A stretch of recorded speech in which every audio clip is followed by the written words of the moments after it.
Hello my soul family, कैसे हैं आप सब। एंड आई होप आप सब अच्छे होंगे, सुरक्षित होंगे और अपना इनर वर्क ज़रूर कर रहे होंगे जहाँ पे भी होंगे। मैं आप सभी का बहुत बहुत स्वागत करती हूँ अपने चैनल में। थैंक यू सो मच मेरे चैनल को इतना प्यार देने के लिए और मुझे इतना सपोर्ट करने के लिए। अगर आपने अभी तक मेरा चैनल नहीं सब्सक्राइब किया है तो please like share and subscribe to the channel. और आप भी मुझे कमेंट सेक्शन में बता सकते हैं अगर आप मुझे कुछ भी बताना चाहते हैं तो चलिए आज का वीडियो शुरू करते हैं। और ये हमारा कंटिन्यूएशन ऑफ द सीरीज़ है जो हम ऑलरेडी कर रहे हैं। तो चलिए आज का वीडियो शुरू करते हैं। जैसे कि हमने पिछले वीडियो में जाना कि हमारे पिरामिड्स क्यों बनाए गए थे, फिनिक्स को क्यों डिज़ाइन किया गया था, उन्हें किसने कंस्ट्रक्ट किया था और उनके पास क्रिस्टल जनरेटर टेक्नोलॉजीज़ थी, वो क्या थी। हमने आंक्स जाने कि आंक्स क्या होते हैं। हमने ये भी जाना कि पिरामिड्स को है टेलीपोर्टेशन स्टेशन की तरह यूज़ किया जाता था। और हमने ये भी जाना कि कैसे एटलांटिस जो था वो पूरा एक आइलैंड था, पूरा एक लैंडमास था, पूरा कॉन्टिनेंट था, उसमें काफ़ी बड़ा एक लैंडमास था जो कि एक एक्सप्लोजन के बाद 28,000 BC में जो हुआ था, उस एक्सप्लोजन के बाद वो 3 आइलैंड्स में आ गया। ओके 3 आइलैंड्स बन गए उसके उस एक्सप्लोजन में। ओके तो चलिए आज का वीडियो शुरू करते हैं और जानते हैं कि इसके आगे क्या हुआ। ओके सो जैसे कि मैंने आपको बताया कि 28,000 BC में एक्सप्लोजन हुआ था एटलांटिस में, जिसकी वजह से जो कॉन्टिनेंट ऑफ एटलांटिस था वो छोटा लैंड मास रह गया 3 आइलैंड्स का, जहाँ पे एक अभी बरमूडा आइलैंड्स है और कवाई हवाई है। Okay England island, Scotland, Wales है। ये वो एरिया है जहाँ पे एटलांटिस हुआ करता था। ओके और हमने ये भी और उसके बाद में हमने ये भी जाना कि जो गार्जियन रेसेस थे वो कंटिन्यू ओपन विजिटेशन कर रखते थे कल्चर्स में, यानी अर्थ पे वो कंटिन्यू विजिट करते रहते थे by using Alcian inter dimensional spiral और ग्रेट पिरामिड टेलीपोर्टेशन स्टेशन। और इन दोनों को यूज़ करके वो इजीली एक्सेस करते थे अर्थ में। जो हमारे गार्जियन रेसेस आते थे, ईटी विजिटर्स आते थे, वो ओकेजनली इंटर टाइम ट्रेवल करके आते थे फ्यूचर तारा से और पास्ट और फ्यूचर को शेयर करते थे, बताते थे कि अभी आगे हमें क्या करना है, सारी नॉलेज देते थे। और ह्यूमन कल्चर्स के साथ उनका ओपन कम्युनिकेशन था। ठीक है जैसे कि प्राइमरी टेलीपोर्ट स्टेशन जो था वो इजिप्ट में लोकेट करता था, इसलिए इजिप्शियन कल्चर्स बहुत ज़्यादा स्ट्रांगली अफेक्ट हुए और इन्फ्लुएंस्ड हुए ईटी विजिटेशन से। और बहुत बाद में जाके उन्होंने अपने भगवान जो उन्होंने बताए हैं, डिपिक्ट किए हैं कि हमारे भगवान हैं, वो ऐसे ओरिजिनेट हुए क्योंकि उनका जो डायरेक्ट रिलेशनशिप था वो बहुत सारे एक्स्ट्रा टेरेस्ट्रियल बींग्स के साथ में था। ओके उनको ही उन्होंने अपने भगवान बता दिए। जो सीरियन काउंसिल है डायनेसिटी यूनिवर्स 2 के, जो गैलेक्टिक फेडरेशन है सीरियन आर्किटेरियन कोलेशन फॉर इंटरप्लानेटरी डिफेंस, और उसके साथ बहुत सारे अदर गार्जियन अलायंस, इन्होंने एल्सियन जो स्पाइरल और इजिप्शियन टेलीपोर्टेशन, जो दोनों ये चीज़ें थी, इन दोनों को बहुत अंडर हाई सिक्योरिटी में रखा। ओके बिकॉज जो अनुनाकी रेजिस्टेंस हैं, जो ड्रैकोन्स हैं और उनका जो अलाइज ग्रुप्स हैं, उनको अथोराइज नहीं किया गया था, उनको परमिशन नहीं दी गई थी सीरियन काउंसिल से कि वो एक्सेस कर सकें एल्सियन को। ओके स्पाइरल अर्थ विजिट करने के लिए। और अनऑथराइज्ड ग्रुप्स जो थे उनको एक बहुत लंबा रास्ता लेकर के आना पड़ता था अर्थ में विजिट करने के लिए, और उनको दूसरे इंटरगैलेक्टिक पोर्टल्स यूज़ करने पड़ते थे जो अर्थ पोर्टल सिस्टम से कनेक्ट करते थे। ये जो ऑल्टरनेटिव रूट्स थे विजिट करने के, इसमें जो वो ये ऑल्टरनेटिव रूट्स को यूज़ करते थे, इसमें ज़्यादा टाइम और ज़्यादा रिसोर्सेज लगते थे। ओके इसलिए उन बहुत कम यूज़ करती थी स्टीलर कल्चर रेसेस। ओके और इसकी वजह से हमारी जो रेसेस थी वो डेवलपमेंट कर रही थी। इधर अनुनाकी रेजिस्टेंस थे, वो स्टिल ओकेजनली इन्फिल्ट्रेट कर रहे थे सीरियन काउंसिल सिक्योरिटी सिस्टम्स को, और वो सीक्रेटली काम कर रहे थे मेंबर्स के साथ में, जो टेम्पलर अनूज हैं उनके मेंबर्स के साथ में वो सीक्रेटली काम कर रहे थे प्राइमरी इन एटलांटिन आइलैंड्स।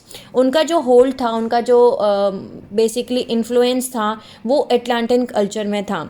ठीक है एटलांटिन कल्चर डाइग्रेस हो रहा था इनटू एलाइट सोसाइटी, जो टेम्पलर अनु रन कर रहे थे, डाइग्रेस्ट कर रहा था बिकॉज वहाँ पे जो टेम्पलर अनु उसको कल्चर को ख़राब कर रहे थे, वो अनुनाकी रेजिस्टेंस के ही ऑपरेटिव्स थे, उनके ही बेसिकली ऐसे बोल सकते हैं हम, पपेट्स बोल सकते हैं। ओके इसकी वजह से, उनके एक्शन की वजह से 11,558 ईयर्स पहले अर्थ सिविलाइजेशन हमेशा हमेशा के लिए चेंज हो गई। जो पहला फर्स्ट मेजर स्टम्बलिंग ब्लॉक था जो गार्जियन रेसेस का, जो अवेकनिंग होने वाली थी, अवेकनिंग प्लान करने वाले थे, जो होने वाली थी 9558 BC में। अब उन्होंने ऐसा क्या किया कि अर्थ की सिविलाइजेशन हमेशा के लिए चेंज हो गई।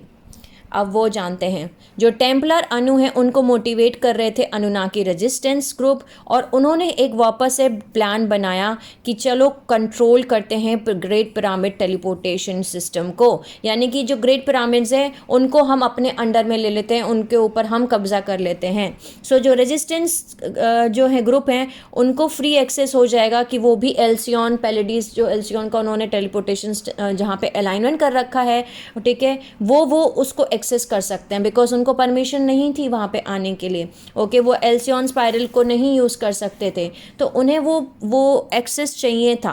तो उनका प्लान ने एक और इस प्लान में एक और चीज़ इंक्लूड थी, और वो ये थी कि उनको स्फेयर ऑफ एमेंथी का डिस्ट्रक्शन करना था। और विदाउट रेस मॉर्फोजेनेटिक फील्ड, जैसे कि मैंने आप सभी को पहले भी बताया है कि अगर एक रेस मॉर्फोजेनेटिक फील्ड हमारी डिस्ट्रॉय हो जाती है तो जो सोल्स हैं उस रेसेस की जिनकी मॉर्फोजेनेटिक फील्ड डिस्ट्रॉय हुई है वो ट्रैप्ड हो जाएंगी हमेशा हमेशा के लिए डेंसिटी यूनिवर्स 1 में, और उनका यानी जो भी अपनी इवोल्यूशन किया है, असेंशन किया है अभी तक अपना life time after life time, वो सारा इम्प्रिंट डिलीट हो जाएगा। ओके, सो जो अनुनाकी रेजिस्टेंस थे वो उनको बड़ा डिज़ायर करते थे कि वो ह्यूमैनिटी को एक एक्सपेरिमेंट की तरह यूज़ कर सकें। ओके, उन्होंने यहाँ पे वर्कर रेसेस भी बनाई जो कि उनको सप्लाई कर रही थी अर्थ रिसोर्सेज, प्राइमरी गोल्ड और सेवरल अदर मिनरल कंपाउंड्स। ये इस बारे में हम आगे जाके बहुत अच्छे से डिटेल से जानेंगे। ये हमने पहले भी जाना है कि अनुनाकी इसने यहाँ पे वर्कर रेसेस बनाई थी, वो यहाँ से गोल्ड जो है, सोना जो है वो निकाल के लेके जा रहे थे, गोल्ड माइन कर रहे थे।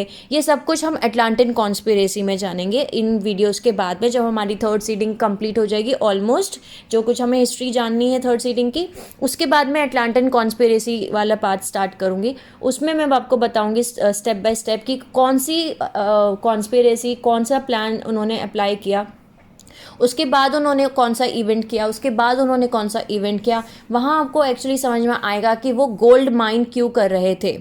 ओके, इतना मैं इस वीडियो में आपको सभी को बता देती हूँ कि हाँ, अनुनाकी जो रेसेस थी वो गोल्ड यहाँ से निकाल के लेके जा रहे थे, सोना निकाल के लेके जा रहे थे अपने प्लैनेट निब्रू पे।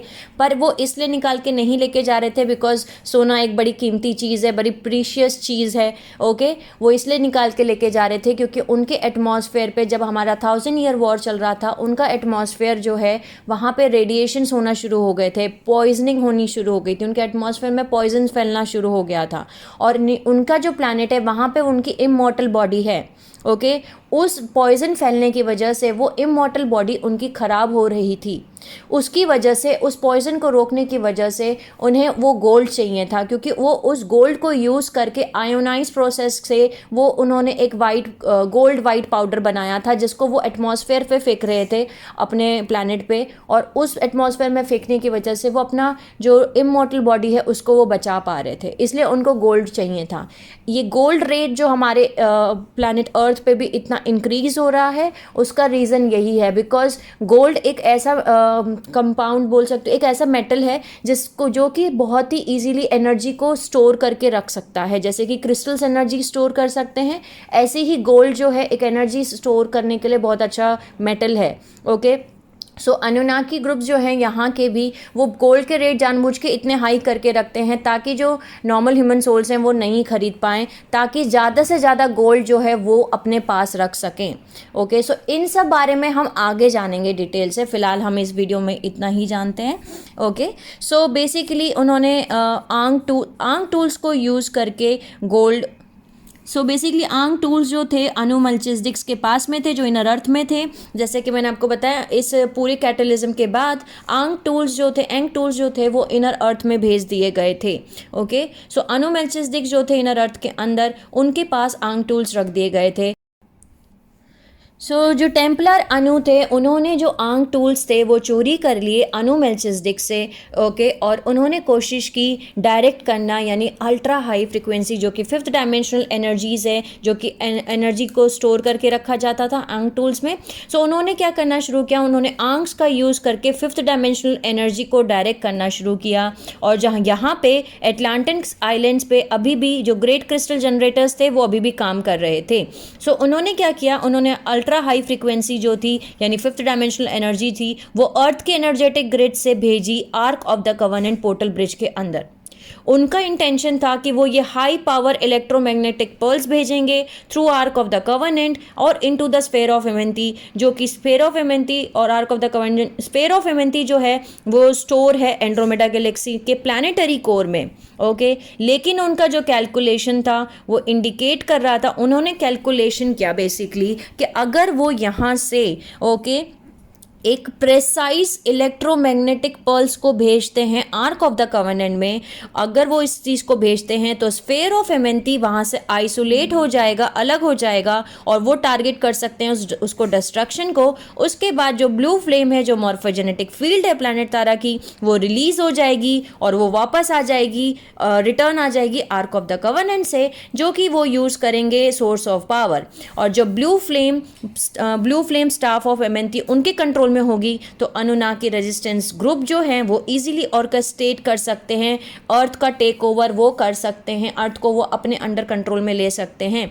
लेकिन टेम्पलर अनु फेल हो गए। जो फ्रीक्वेंसी कोड जो गार्जियंस रेसेस ने यूज़ की थी, जो कि स्फेयर ऑफ एमेंथी को प्रोटेक्ट करने के लिए लगाई गई थी, ओके, ऐसा कोई अटैक करे तो उसके ऊपर उन्होंने एक सील्स लगाई गई थी। वो उन सील्स का जो फ्रीक्वेंसी कोड्स थे वो उनको नहीं क्रैक कर पाए बेसिकली, ओके। और उनका मिस कैलकुलेशन बना डाउनफॉल ऑफ एटलांटिस हमेशा हमेशा के लिए सिंक हो गया उनके इस मिस कैलकुलेशन की वजह से।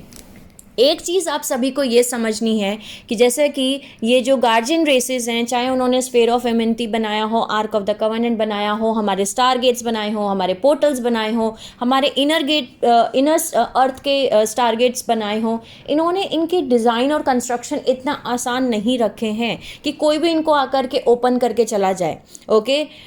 बेसिकली इनकी जो कैलकुलेशंस की गई हैं, इनको जो डिज़ाइन किया गया है वो गार्जियन रेसेस हैं जो कि बहुत ही हाईली इवॉल्व सोल्स हैं, जिनके डीएनए स्ट्रैंड्स, जिनकी कॉन्शियसनेस बहुत ज़्यादा हाई है, और उन्होंने ऑलरेडी हर एक चीज़ पे एक प्रोटेक्शन शील्ड लगा रखी है, ओके। जैसे कि इन्होंने सोचा कि यहाँ से वो इलेक्ट्रोमैग्नेटिक, अगर यहाँ से वो पल्स भेजेंगे, ईएमपी जिसको हम बोलते हैं, ओके, अगर वो उन्होंने कैलकुलेशन लगाया, ओके, कि चलो हम यहाँ से अगर ये इलेक्ट्रोमैग्नेटिक फील्ड को भेजते हैं तो जो है आर्क ऑफ द कवर्नेंट में वो फील्ड जाएगी और वो खोल देगा और उससे स्फेयर ऑफ एमेंथी अलग हो जाएगा, उससे ब्लू फ्लेम उनके हाथ में आ जाएगा, उससे वो अर्थ को टेक ओवर कर लेंगे। मतलब उन्होंने बहुत इजी समझ लिया इस चीज़ को, ओके। सेम ऐसा उन्होंने एटलांटिस इसके पहले किया, जब उन्होंने क्रिस्टल जनरेटर से एक एक्सप्लोजन कर लिया। पिछले पार्ट में हमने जाना कि कैसे वो आइलैंड्स 3 पार्ट्स में डिवाइड हो गए, ओके। उन्होंने नीचे पावर भेजनी शुरू की, इनर अर्थ पोर्टल्स को उन्होंने जब ओपन करने की कोशिश की, जो शील्ड कवर चढ़ी हुई थी इनर अर्थ के पोर्टल के ऊपर, उस शील्ड को तोड़ने के लिए उन्होंने बहुत सारी एनर्जी भेज दी, ओके। ये सोच के कि हम बहुत सारी एनर्जी भेज रहे हैं तो ये जो शील्ड है ये टूट जाएगी, लेकिन ऐसा हुआ नहीं, ओके। उल्टा वो उसकी वजह से पूरा एटलांटिस जो था वो टूट के 3 हिस्सों में आ गया। और उनका ये इस बार का प्लान जो बना, इस बार का जो उन्होंने प्लान किया, इस प्लान ने हमेशा हमेशा के लिए एटलांटिस का डाउनफॉल कर दिया। जब टेम्पलर अनु ने, अब हुआ क्या, उन्होंने जो कैलकुलेशंस किए थे ईएमपी के, यानी इलेक्ट्रोमैग्नेटिक पल्स के, okay, high power electromagnetic pulse जिसको हम ईएमपी बोलते हैं, उन्होंने उसका एक कैलकुलेशन किया था कि इतनी ईएमपी जो है हम यहाँ से भेजेंगे, ओके।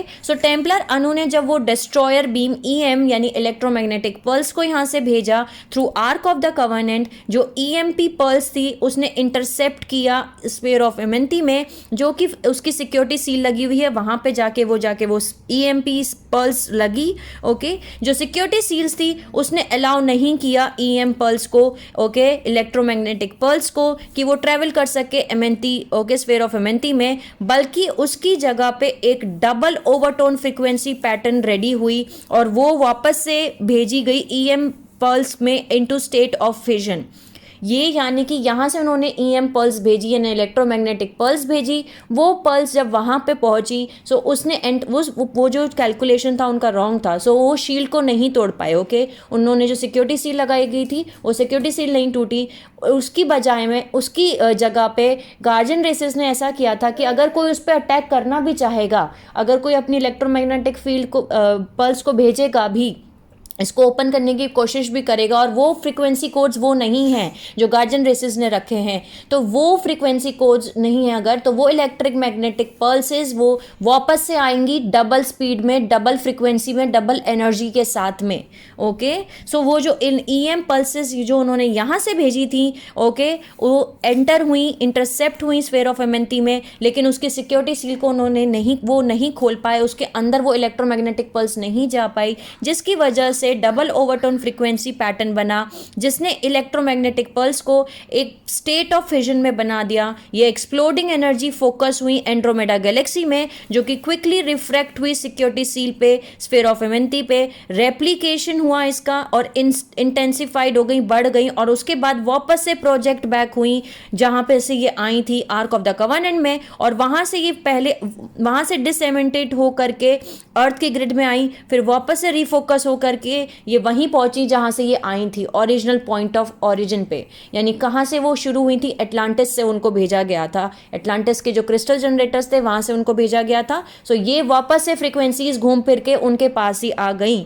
जो मेन क्रिस्टल जनरेटर था, जो कि सबसे बड़ा island, largest island of Atlantis के अंदर में था, इस पूरे प्रोसेस में एक तरीके से एक चेन रिएक्शन होना शुरू हुआ और सारा ऑपरेशनल क्रिस्टल जनरेटर्स फटने शुरू हो गए।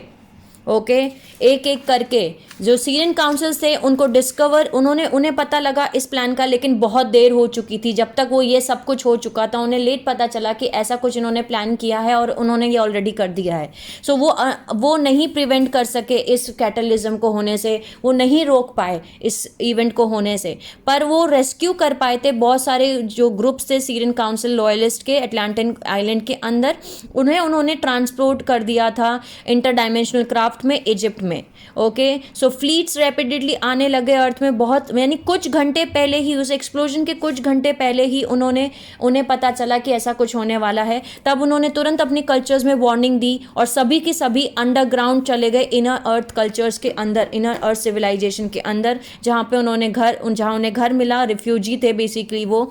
ओके, और उसके बाद जो डिल्यूज होने वाला था, यानी एक बाढ़ आने वाली थी, एक कैटलिज्म आने वाला था, एक इवेंट होने वाला था। ओके, सो बहुत सारे पीपल यानी बहुत सारे लोग लैंड से यानी अर्थ से उठ करके इनर अर्थ पोर्टल्स में चले गए, जो वहाँ पे नहीं एंटर हो पाए, यानी पोर्टल्स को भी बंद करना था। ओके, इनर अर्थ में एंटर हो रहे थे और पोर्टल्स खोले गए थे और लोग एंटर हो रहे थे इनर अर्थ के अंदर, लेकिन उन पोर्टल्स को भी बंद करना था। अगर वो पोर्टल्स बंद नहीं होते तो इनर अर्थ सिविलाइजेशन भी डिस्ट्रॉय हो जाती है। ओके, सो जितने सोल्स यानी जितने लोग जो है इनर अर्थ में चले गए, लेकिन जो नहीं बच पाए बिकॉज पोर्टल्स बंद करने थे, उन्होंने पोर्टल्स बंद कर दिए, इनर अर्थ सिविलाइजेशन के भी पोर्टल्स बंद हो गए। तो जो लोग नहीं एंटर कर पाए वो पूरी तरीके से पैरिश्ड हो गए, गायब हो गए, उड़ गए उस बम में। ओके, उस कैटलिज्म में। सो ये पोर्टल्स जो अंडरग्राउंड पैसेजवे थे ये लीड कर रहे थे और उनको भी सील किया गया, क्लोज किया गया अंदर से आंक टूल्स को यूज करके, और वेट किया गया कि अर्थ का जो एक्सप्लोजन होने वाला है, जो एक तरीके से एक बम फटने वाला है, वो हो जाए, उसके बाद हम इनको खोलेंगे, तब तक हम इनको नहीं खोलेंगे। सो जो इनर अर्थ के सिविलाइजेशन है उन्होंने अपने इनर अर्थ के पोर्टल्स को भी बंद कर दिया, आंक टूल से अंदर से बंद कर दिया। ओके, उनको क्लोज कर दिया, उनको सील कर दिया, ताकि उनको पोर्टल्स को कोई ना खोल सके बाहर से। सो जो पहली सीरीज ऑफ एक्सप्लोजन्स हुए उससे उससे फटा पूरा लैंड मास, जो लार्जेस्ट अटलांटिक कॉन्टिनेंट था, आइलैंड था, जो कि ट्रिगर हुआ, जिसकी वजह से ट्रिगर हुए टेक्टोनिक शिफ्टिंग जो कि ओशन फ्लोर के नीचे थी। इस सेट ऑफ सीरीज ने एक्सप्लोजन स्टार्ट किए दूसरे क्रिस्टल जनरेटर्स के साथ में, यानी दूसरे क्रिस्टल जनरेटर्स भी एक एक करके फटना शुरू हुए, जिसकी वजह से जो लैंड मास थे दो रिमेनिंग आइलैंड्स के, उनको बिल्कुल डीप अंदर पानी के अंदर पूरे के पूरे वो डूब गए और एटलांटिस रिमूव हो गया अर्थ के फेस से और वो पानी के अंदर पूरा का पूरा डूब गया। ये एक्सप्लोजन हुआ था 9558 BC में, जिसकी वजह से एक और पोल शिफ्ट हुआ, पोल टिल्ट हुआ अर्थ एक्सिस का, जिसकी वजह से बहुत सारी ग्लोबल लैंडमास जो थी उनकी जो शिफ्टिंग हो गई और बहुत सारे अर्थक्वेक्स और मैसिव फ्लडिंग आई बहुत सारी लोकेशंस में। ये फ्लडिंग ग्लोबल नहीं थी, यानी पूरी दुनिया में ग्लोबल लेवल पे फ्लडिंग नहीं आई थी, जैसे कि पहले की जो फ्लड्स आई वो पूरे ग्लोबल लेवल पे आई, ओके। लेकिन ये जो फ्लडिंग हुई थी वो ग्लोबल लेवल पे नहीं हुई थी, ओके। सो गीजर टेलीपोर्ट स्टेशन जो था वो फिर से आउट ऑफ अलाइनमेंट हो गया, बिकॉज अर्थ की जो चक्रा सिस्टम है, अर्थ का जो हार्ट चक्रा है, वो फिर से अलाइन एनर्जेटिकली लाइन अप नहीं हुआ प्रॉपरली एल्सियन स्पायरल में, बिकॉज इसमें पोल टिल्ट वापस से हुआ, अर्थ ने अपनी एक्सिस को फिर से शिफ्ट हुई, अर्थ की एक्सिस हिल गई। अब आप समझ सकते हैं ये एक्सप्लोजन इतना बड़ा था कि टेक्टोनिक शिफ्टिंग हो गई। टेक्टोनिक शिफ्टिंग आसानी से होती नहीं है, वो पूरी की पूरी टेक्टोनिक शिफ्टिंग हो गई, वो पूरी की पूरी टेक्टोनिक शिफ्टिंग हिल गई, ओके। सो पूरा जो टेलीपोर्टेशन यूज किया जा रहा था गीजा को, ओके, गीजा टेलीपोर्टेशन यूज किया जा रहा था, वो वापस से अपने अलाइनमेंट से हिल गया। अब वो पैलेडियन एल्सियन प्लैनेट पे जो उनको अलाइन किया गया था वो एनर्जेटिक अलाइनमेंट पूरी पर तरीके से हिल गया, ओके। और इस वजह से जो बहुत सारे पोर्शंस थे ग्रेट पिरामिड के, फिनिक्स के और बहुत सारे दूसरे अदर स्ट्रक्चर्स, वो सरवाइव तो किए अर्थ चेंजेस को, लेकिन वो वापस से उस वहाँ नहीं पहुँच पाए जहाँ पे वो थे, ओके। यानी उनके स्ट्रक्चर्स तो रह गए, यानी वो बिल्डिंग्स रह गई, फिनिक्स रह गए, ग्रेट पिरामिड्स रह गए, लेकिन वो जिस तरीके से यूज़ किए जाते थे वो सब कुछ सिस्टम्स पूरी तरीके से ख़त्म हो गया। जो गार्जियन रेसेस थी उनके पास बहुत सारी प्रॉब्लम्स आई, इससे भी बड़ी बड़ी प्रॉब्लम्स आई, यानी कि ये सिर्फ एक शुरुआत थी उस इवेंट की जब वो उन्होंने किया था, वो इलेक्ट्रोमैग्नेटिक बीम उन्होंने भेजी थी, ओके। टेम्पलर अनु ने जो इलेक्ट्रोमैग्नेटिक बीम भेजी थी यहाँ से, ओके, वो सिर्फ एक शुरुआत थी। ये जो हुआ अभी तक ये सिर्फ एक शुरुआत थी, इसके आगे बहुत कुछ हुआ। सो इस एक्सप्लोजन के बाद एटलांटिस सीज हो गया, ओके। एटलांटिस को पूरी तरीके से सीज कर दिया गया, जो बचा कुछ एटलांटिस था उसको सीज किया गया। जो सीरियन काउंसिल थे उन्होंने ऑर्डर किया सीरियन ब्लू रेसेस को कि अभी के अभी जाओ एटलांटिस और सारे क्रिस्टल जनरेटर्स जो नहीं फटे हैं उनको वहाँ से लेकर के आओ, ओके। सो जो मैसिव क्रिस्टल्स जो बच गए थे, जो ओशंस फ्लोर के यानी पानी के अंदर भी रह गए थे, यानी अंदर भी चले गए थे, अगर मान के चलिए वहाँ पे भी अगर क्रिस्टल जनरेटर्स थे, वो सभी निकाल लिए गए सीरियन ब्लू रेसेस ने और वो वापस अपने साथ साइरस बी स्टार सिस्टम ले गए, ओके। इन क्रिस्टल्स का निकालना, removal of this crystals, human technology abilities को फेंक दिया गया डार्क एजेस में, ओके। और एक बार जो ग्लोरियस सिविलाइजेशंस थी अर्थ की, वो रिड्यूस हो गई प्रिमिटिव ऑर्गेनाइजेशन जो कि बेस थी सर्वाइवल कंसर्न्स पे, और वो बिल्ड की जा सकती थी सिर्फ मैनुअल लेबर पे। पहले लेबर नहीं चाहिए होती थी, जैसे आज हम मजदूर यूज़ करते हैं किसी भी बिल्डिंग को बनाने के लिए, पहले मजदूर नहीं हुआ करते थे। पहले इन क्रिस्टल जनरेटर्स का यूज़ किया करते थे, हाँ, आर्क्स का यूज़ किया करते थे इन बिल्डिंग्स को बनाने के लिए।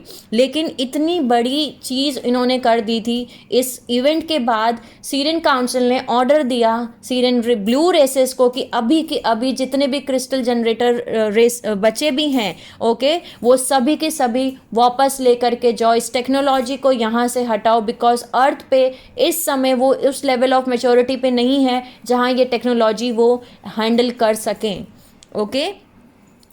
सो मेमोरी जो एडवांस सोशल स्ट्रक्चर की थी वो रिमेन रही, लेकिन उनका एप्लीकेशन जो था वो इम्पॉसिबल हो गया। यानी कि अभी भी हमारे पास पिरामिड्स हम देख सकते हैं, ओके, पिरामिड्स है, फिनिक्स है, ओके, लेकिन इनको यूज़ क्यों किया जाता था, इनको यूज़ कैसे कर सकते हैं, वो हमें अभी भी नहीं पता, ओके। सो ये इम्पॉसिबल हो गया क्योंकि जो पावर सप्लाई दी जाती थी in advance extra terrestrial technology से, वो टेक्नोलॉजी ही चली गई अर्थ से, वो हटा दी गई अर्थ से। जो क्रिस्टल्स थे वो रिमूव कर दिए गए बिकॉज एक सेफ्टी प्रिकॉशंस की वजह से। इन क्रिस्टल जनरेटर्स की वजह से पूरा लिमोरिया डिस्ट्रॉय हो गया। इस क्रिस्टल जनरेटर्स की टेक्नोलॉजी की मिसयूज की वजह से एटलांटिस पहले 3 हिस्सों में डिवाइड हुआ, उसके बाद पूरा एटलांटिस सिंक हो गया, ओके। सो एक सेफ्टी प्रिकॉशन की वजह से इन क्रिस्टल जनरेटर्स को हटा दिया गया अर्थ से, ताकि और ज़्यादा एक्सप्लोजन धमाके ना हो सके।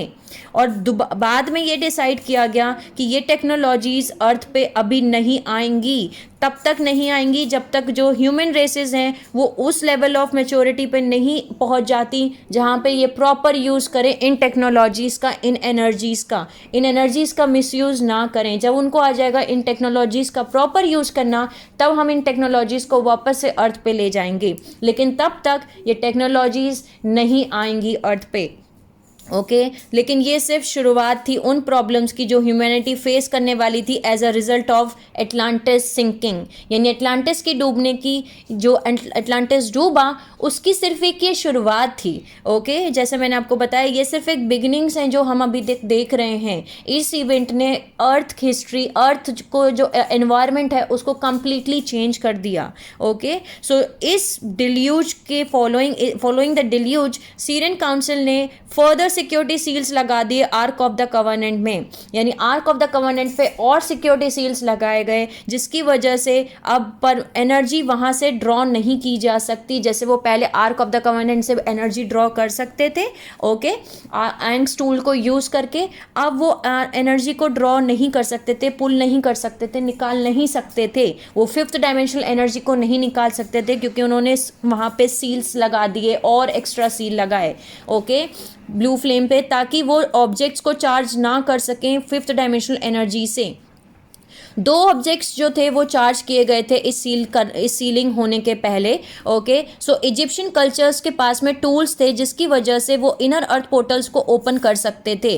पहला ऑब्जेक्ट था छोटा सा स्मॉल सिलेंड्रिकल ऑब्जेक्ट, एक साइड से फ्लैट और जो बना था गोल्ड का, जो छोटा सा स्मॉल पोर्शन था अर्थ की डायमेंशन 2 मॉर्फोजेनेटिक फील्ड का, और ये small part of orange gold flame earth की कोर का था। ओके सो बेसिकली हर एक प्लानिटरी कोर, जैसे कि अर्थ का जो प्लानिटरी कोर है वो डायमेंशन 2 है। ओके फिर प्लानिट तारा का भी प्लानिटरी कोर है, आर्मेंटेना का भी प्लानिटरी कोर है। हर एक लेवल का एक कोर है और हर एक लेवल कोर का अपना एक कलर है।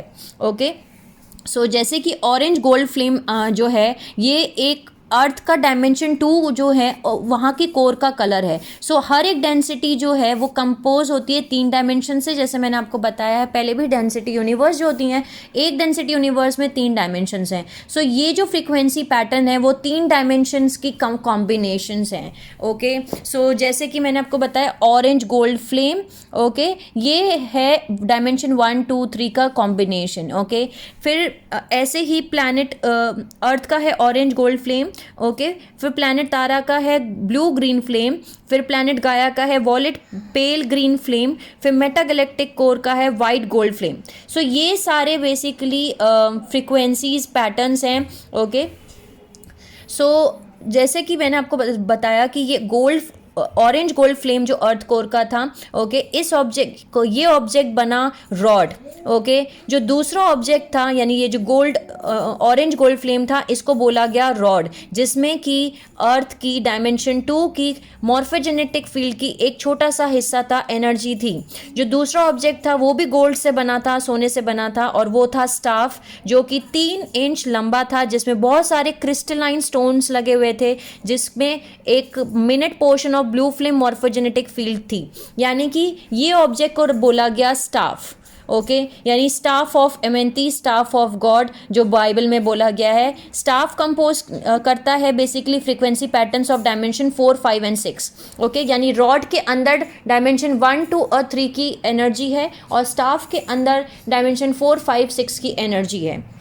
ओके सो ऐसे हम अगर हम रॉड और स्टाफ का यूज़ कर रहे हैं एक साथ, तो जो हमारा आधा डीएनए है यानी डीएनए स्ट्रैंड 1 2 3 4 5 6, इनको ये अलाउ, अगर हम दोनों को यूज़ कर रहे हैं तो ये अलाउ करता है तारा मॉर्फोजेनेटिक फील्ड को लिंक करना और हाईली डबल फ्लेम को यानी गाया कोर को। ओके ऐसे ये आप यूज़ कर सकते हो रॉड और स्टाफ को और अपना हायर डायमेंशंस में असेंड कर सकते हो। अपने डीएनए स्ट्रैंड यानी 1 से लेकर 6 तक उनको आप एक्टिवेट कर सकते हो, ठीक कर सकते हो। ओके सो बेसिकली जो अदर ऑब्जेक्ट था जो कि गोल्ड, जैसे मैंने आपको बताया कि ये स्टाफ था। ओके जो इसमें कि बहुत सारे क्रिस्टलाइन स्टोन्स लगे हुए थे, और ये ऑब्जेक्ट्स जो थे इनके पास पावर नहीं थी आंक्स की, लेकिन ये इनेबल करते थे ह्यूमंस को कि ये इनर अर्थ में एंटर कर सकते हैं। इनर अर्थ के पोर्टल्स में अगर आप रॉड स्टाफ का यूज़ कर रहे हो तो आप इनर अर्थ के पोर्टल्स में एंटर कर सकते हो और आप हीलिंग कर सकते हो, आप वेदर पैटर्न्स को चेंज कर सकते हो, यहाँ तक कि आप पैरेलल अर्थ के पोर्टल्स को भी एक्सेस कर सकते हो। इन ऑब्जेक्ट्स को स्टोर किया गया एक लीड लेड लाइन चेस्ट में जो एनर्जेटिकली चार्ज किया गया एक फ्रिक्वेंसी बैरियर से, यानी उस बॉक्स के ऊपर भी एक फ्रिक्वेंसी बैरियर लगाया गया, और ताकि जो एनर्जीज़ हैं रॉड और स्टाफ की वो एस्केप ना कर जाएं, जो जबकि वो दूसरे ऑब्जेक्ट, यानी कि जब वो स्टोर उस बॉक्स के अंदर रॉड और स्टाफ को उन्होंने रखा तो उसमें से वो एनर्जी निकल के बाहर ना आ जाए, इसलिए उन्होंने उसके ऊपर एक फ्रिक्वेंसी बैरियर लगाया। जो रॉड और स्टाफ था और एंग्स थे उनको प्लेस किया गया अनु मेल्चिसडिक की कस्टडी में फ्रॉम इनर अर्थ, और आंक्स को बैन लगा दिया गया कि वो अर्थ के सरफेस कल्चर्स पे अब नहीं आएंगे। Okay, so for a time rod और स्टाफ जो थे वो यूज़ किए गए इजिप्शियंस, यानी इजिप्शियंस ने वो रॉड और स्टाफ को यूज़ किया, जिससे कि उन्होंने वापस से अपने सरफेस कल्चर्स को वापस से रीबिल्ड किया, वापस से बनाया। लेकिन बाद में उनको भी बैन कर दिया गया सरफेस यूज़ से, रॉड और स्टाफ को भी बैन कर दिया गया कि उनको यूज़ नहीं कर सकते, और उनको डीएक्टिवेट कर दिया गया। थ्रू टाइम ये जो चेस्ट था, जिस बॉक्स था जिसके अंदर रॉड और स्टाफ स्टोर थे, वो बन गया आर्क ऑफ द कवर्नेंट। और जो ट्रू मीनिंग थे आर्क ऑफ द कवर्नेंट का, ओके, जो ट्रू मीनिंग था आर्क ऑफ द कवर्नेंट का और मॉर्फोजेनेटिक फ्लेम्स का, यानी डायमेंशन 2 की जो रॉड है वो है मॉर्फोजेनेटिक फ्लेम्स डायमेंशन 2 की, और जो स्टाफ है वो मॉर्फोजेनेटिक फ्लेम्स हैं डायमेंशन 5 की, वो लॉस्ट हो गई। और जिनको जो बहुत कुछ लोग रह गए जिनको इनका असली मतलब पता है। ओके, सो बहुत सारी टीचिंग्स जो थी बेसिकली बहुत बड़ी प्रॉब्लम्स क्रिएट हुई इस एटलांटन मिस एडवेंचर पे, जो कि ओरिजिनल सील लगाई गई आर्क ऑफ द कवर्नेंट पे, जिसकी वजह से स्पेयर ऑफ एमेंथी को प्लेस में रखा गया एंड्रोमेडा प्लैनेटरी कोर पे। लेकिन इस जो सबसे बड़ी प्रॉब्लम क्रिएट हुई इस एटलांटन मिस एडवेंचर से वो ये थी कि जो ओरिजिनल सील लगाई गई थी आर्क ऑफ द कवर्नेंट पे, ओके, जिसको रखा गया था स्फेयर ऑफ एमेंथी में एंड्रोमेडा प्लैनेटरी कोर में, उस पे एक स्पार्क चला गया। उस स्पार्क ने ओपन कर दिया था by EM pulse transmission great crystal से जो भेजा गया था, उस पे वो स्पार्क हो गया था। और जैसे कि आपको पता है कि उसको ऐसे ही डिज़ाइन किया गया था कि एक स्पार्क जैसे ही होगा वैसे ही वो अर्थ की तरफ आना शुरू हो जाएगा। सो स्पेयर ऑफ एमेंथी अर्थ की तरफ आना शुरू कर दिया, अर्थ की तरफ आना शुरू कर दिया, यानी कि स्पेयर ऑफ एमेंथी को वो पहला स्पार्क मिल गया उस ईएम पल्स ट्रांसमिशन की वजह से, उनको वो स्पार्क मिल गया, जिसकी वजह से स्फेयर ऑफ एमेंथी अपने टाइम से पहले प्री मैच्योरली अर्थ की तरफ डिसेंड होना शुरू हो गया, अर्थ की तरफ आना शुरू हो गया। ओके, जो स्फेयर ऑफ एमेंथी था वो अर्थ में तभी एंटर्ड कर सकता था अर्थ कोर में जब अर्थ ग्रिड वाइब्रेट इतना हाई करे कि वो उस फ्रिक्वेंसी को अपने अंदर होल्ड कर सके, यानी कि जो डायमेंशनल ब्लेंडिंग पीरियड्स थे तभी, जो नेचुरल टाइम साइकिल्स थी तभी। और जो अर्थ पे स्फेयर ऑफ एमेंथी आ रहा था एंड्रोमेडा गैलेक्सी में, उसको लगभग 2000 साल लगने वाले थे। सो अर्थ के ग्रिड के पास इतना टाइम नहीं था कि वो प्रिपेयर कर सके अपनी ग्रिड एनर्जीज को, कि वो उन एनर्जीज को होल्ड कर सके।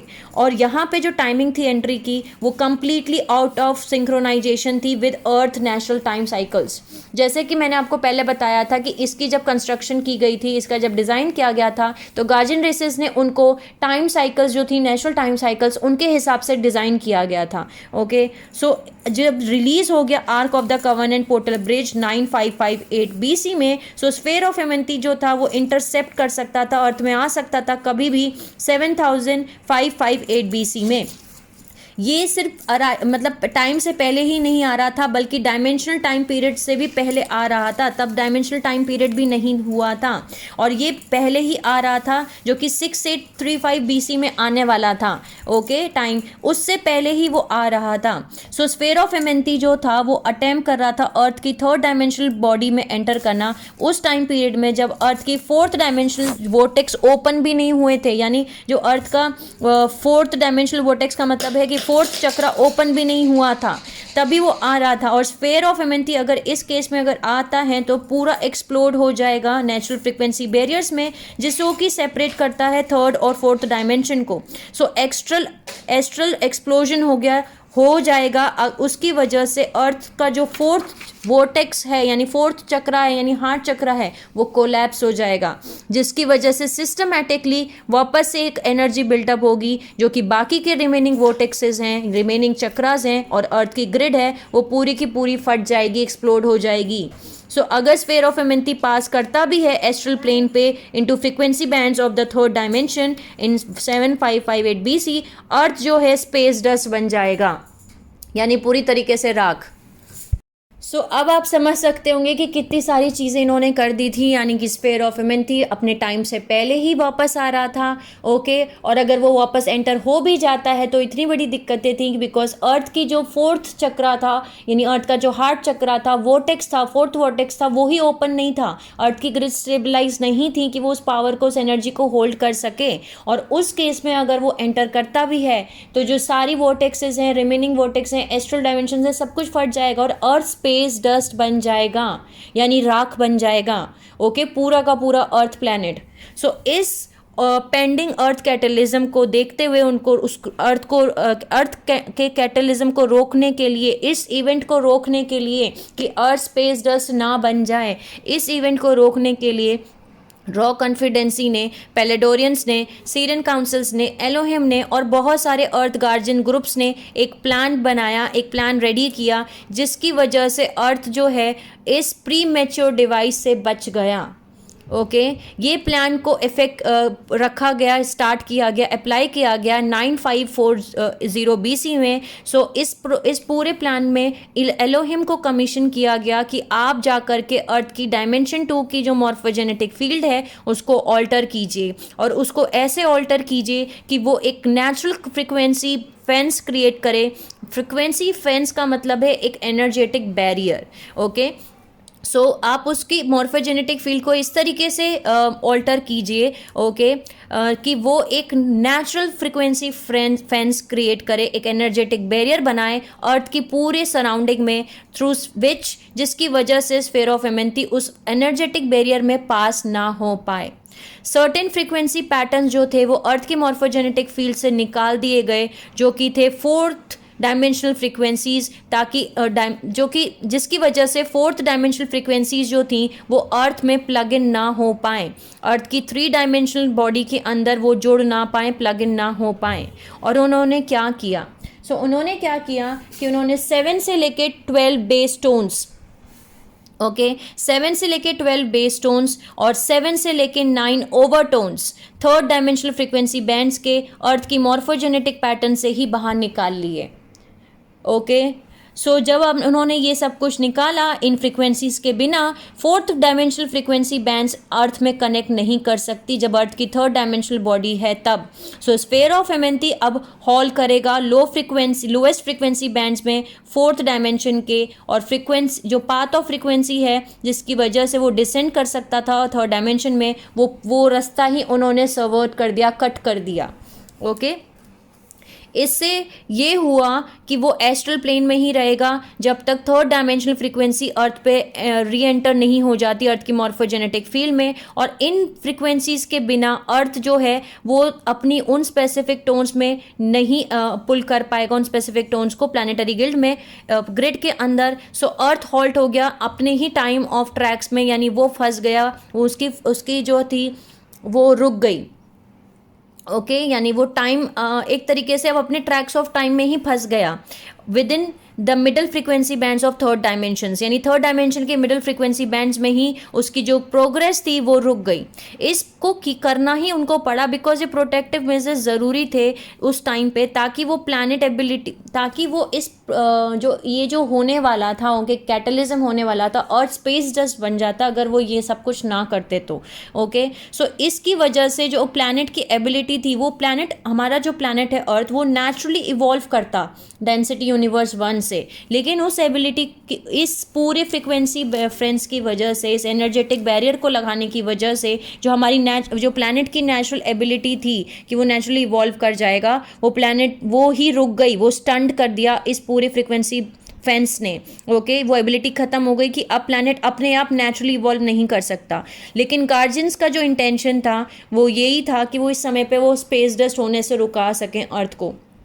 लेकिन वो आगे जाके जब अप्रोप्रिएट टाइम साइकिल आएगा, यानी कि जब अर्थ की ग्रिड वापस से रीबैलेंस हो जाएंगी, जब वाइब्रेशन रेट इंक्रीज हो जाएगी इतना कि वो अब स्फेयर ऑफ एमेंथी की फ्रीक्वेंसी को अब रिसीव कर सकती हैं, ओके, होल्ड कर सकती हैं, तब वो इस फ्रीक्वेंसी फेंस को रिलीज कर देंगे, ओके सो उन्होंने ये किया, इस पूरे प्रोसेस को किया उन्होंने। ओके सो यहाँ पे इस फ्रीक्वेंसी फेंस का जो प्लान था, इसके कुछ सर्टेन एडवांटेजेस थे और सर्टेन ड्रॉबैक्स थे। तो हम अब जानते हैं कि सर्टेन ड्रॉबैक्स और एडवांटेजेस क्या थे। ओके सो बेसिकली जो हमारा 10 से लेके 12 ओवरटोन है थर्ड डायमेंशन का, वो लेफ्ट हो गया, यानी निकाल दिया गया अर्थ के मॉर्फोजेनेटिक फील्ड से, जिसका मतलब ये है कि जो अर्थ का पार्टिकल्स हैं वो मैनिफेस्ट करेंगे with in dimension 10 to 12 frequency bands of third dimensions, यानी कि एक हायर वाइब्रेशनल अर्थ फैंटम क्रिएट हो गया, जिसमें कि स्फीयर ऑफ एमेंथी को रिलीज किया गया एक अप्रोप्रिएट टाइम साइकिल तक के लिए। और एक बार जब स्फीयर ऑफ एमेंथी रिटर्न आएगा अर्थ फैंटम एनर्जी इम्प्रिंट पे, तब हायर थर्ड डायमेंशनल एस्पेक्ट्स जो थी रेस अवेयरनेस की, वो रिलीज हो जाएंगी, और वो रिलीज करेंगी डायमेंशन 4 की जो सील ऑफ पैलेडोर लगाया गया है वो रिलीज हो जाएगा। और इससे सारी रेस, यानी कि जो क्लोइस्टर रेसेस हैं, अब वो एंटर कर सकती हैं आफ्टर डेथ, यानी जब वो मर जाएंगी तब वो उसके अंदर एंटर कर सकती हैं। सो उनका जो एक सोल एसेंस जो है वो रिटर्न नहीं हो सकता था, जो स्फीयर ऑफ एमेंथी को, वो उनका रिलीज कर देगा फिफ्थ डायमेंशनल सील ऑफ एमेंथी। इसका मतलब ये है कि जो डायमेंशनल ब्लेंडिंग पीरियड आएगा 6835 BC का, तब स्फीयर ऑफ एमेंथी जो है एंटर करेगा अपनी 10 to 12 ओवरटोन फ्रीक्वेंसी पे अपनी डायमेंशन 3 की, और तब जो उस पॉइंट पे जो सोल फ्रेगमेंट्स हो रहे थे, सोल के फ्रेगमेंट हो जाते थे, जो कि जिसकी वजह से जो है डायमेंशन 4 पे एस्ट्रल प्लेन पे आप ट्रैप्ड हो जाते थे मरने के बाद में, अब वो नहीं होगा। ओके जो सोल फ्रेगमेंट्स हो जाते थे वो अब ट्रैप नहीं होगी डायमेंशन 4 एस्ट्रल प्लेन पे जब वो डेथ हो जाएगी उसके बाद। सो ये बेसिकली एक डेफिनेट एडवांटेज था in terms of evolution of consciousness, लेकिन बहुत सारे डिसएडवांटेज क्रिएट हुए इस फ्रीक्वेंसी फेंस से। तो चलिए अब शुरू करते हैं कि क्या डिसएडवांटेज हुए। ओके सो सबसे पहला जो डिसएडवांटेज हुआ फ्रीक्वेंसी फेंस से, वो ये हुआ कि जो नेचुरल पोर्टल स्ट्रक्चर्स थे जिसकी वजह से इंटरस्टीलर ट्रांजिट करते थे, अर्थ के अंदर एंटर कर सकते थे, वो कट ऑफ हो गया इंटर डायमेंशनल ग्रिड के अंदर से। इसका मतलब क्या है? इसका मतलब ये है कि जो इंटरस्टीलर विजिटर्स थे, जो हमारे गार्जियन रेसेस थे हायर डायमेंशन से, यहाँ वो टेलीपोर्ट होके आ सकते थे, कभी भी एंटर करते थे, वो अब एंटर नहीं कर सकते। ओके इंटरस्टीलर विजिटर्स एंटर क्राफ्ट मतलब अर्थ फैंटम फ्रीक्वेंसी बैंड्स में तो एंटर कर सकते हैं, लेकिन वो यहाँ नहीं कर सकते, अर्थ के सरफेस पे नहीं कर सकते, वो यहाँ पे एंटर नहीं कर सकते अर्थ के सरफेस पे, बिकॉज यहाँ की जो फ्रीक्वेंसी बैंड्स हैं वो फ्रीक्वेंसी फेंस के भी नीचे हैं। ओके सो स्मॉलर और बहुत छोटा सा वेसल्स चाहिए होगा उनको ऑर्केस्ट करने के लिए, विजिट करने के लिए, और हर टाइम जब वो वेसल एंटर करेगा, यानी कि जैसे हम बोलते हैं ना यूएफओ और वो पूरा स्पेसक्राफ्ट एंटर हो रहा है, यानी कोई भी एक ऐसा वेसल स्पेसक्राफ्ट जब एंटर कर रहा है तो तब एक रिस्क हो जाता है, तब वो एक रिस्क पैदा करेगा कि वो फ्रीक्वेंसी फेंस को डिस्टरप्ट करेगा, जिसकी वजह से वापस से स्फीयर ऑफ एमेंथी अपनी स्टोरेज लोकेशन से रिलीज हो जाएगा। अब आप समझ सकते हैं कि अगर उन्होंने गलती से अगर वो एंटर करने की कोशिश भी की, अर्थ पे आने की कोशिश भी की, तो वो जहाँ पे स्फीयर ऑफ एमेंथी को स्टोर किया गया है स्टोरेज लोकेशन पे, वहाँ से वो रिलीज हो जाएगा, फ्रीक्वेंसी फेंस को डिस्टर्ब करेगा उनका वेसल। ओके सो एलोहिम को बनाया गया चार्ज कि वो मॉनिटर करेंगे और प्रोटेक्ट करेंगे फ्रीक्वेंसी फेंस को, और सारी गार्जियन ऑर्गेनाइजेशन ने अग्री किया कि वो जो विजिट करती थी अर्थ पे, इंटरस्टेलर विजिटेशन था अर्थ पे, अब वो स्ट्रिक्टली लिमिटेड हो जाएगा जब तक वो यहाँ पे नहीं आएंगी, जब तक कोई इमरजेंसी इंटरवेंशन नहीं हो जाता, यानी कि बहुत ज़्यादा इमरजेंसी इंटरवेंशन जब करना ही पड़ेगा उनको, उनके पास कोई ऑप्शन नहीं है, तब तक वो यहाँ पे नहीं आएंगी।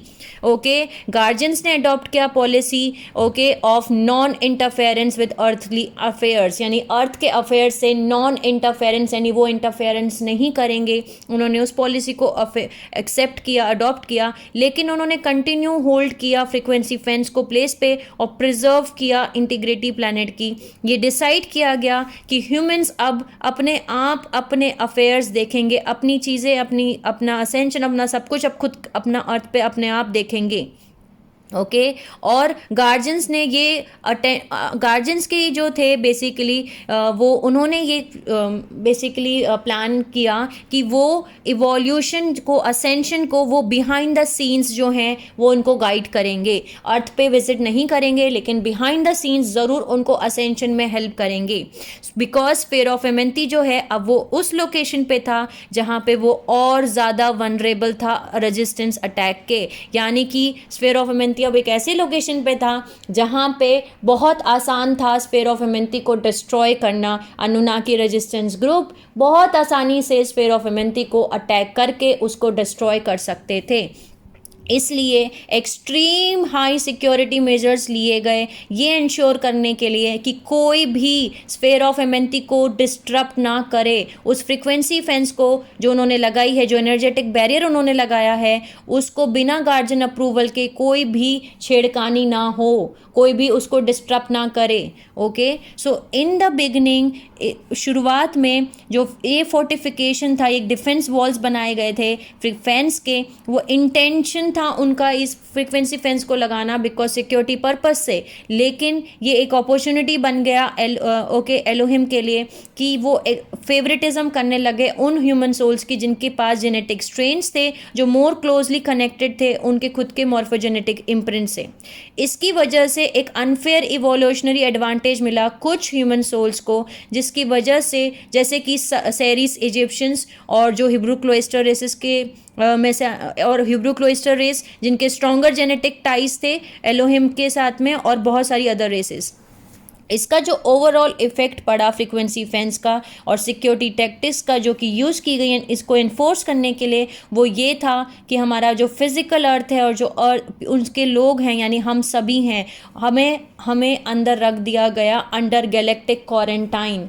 अर्थ जो है गैलेक्टिक क्वारंटाइन हो गई उसी टाइम से, यानी कि वो सब कुछ जो डायरेक्ट हेल्प मिला करती थी हमें, डायरेक्ट हमें गाइडेंस मिला करती थी, असिस्टेंस मिला करती थी, हमने वो सब कुछ खो दिया, लूज़ कर दिया। और सारा रिलेशनशिप जो हमारा मल्टी डायमेंशनल हम सोल्स हैं, हमारे पास में हमारी इंटरगैलेक्टिक कम्युनिटीज़ हैं, हमारी मल्टी डायमेंशनल टाइम मैट्रिक्स है, ये सारी बातें हम भूल गए।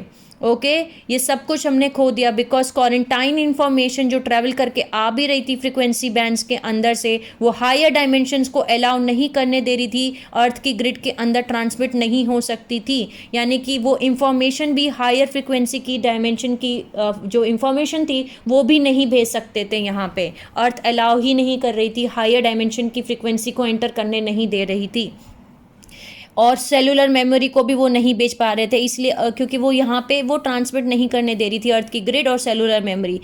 ओके, सो इसीलिए जो रेस मेमोरी थी स्फीयर ऑफ एमेंथी की वो अनअवेलेबल हो गई ह्यूमंस के लिए प्लैनेट अर्थ पे, पर इंटर डायमेंशनल कम्युनिकेशन जो हायर डायमेंशनल फील्ड्स के थे वो भी रिड्यूस्ड हो गए, बहुत छोटे हो गए, बहुत कम हो गए, बिकॉज हायर फ्रिक्वेंसी ट्रांसमिशंस भी पास नहीं हो पा रहे थे फ्रिक्वेंसी फेंस के।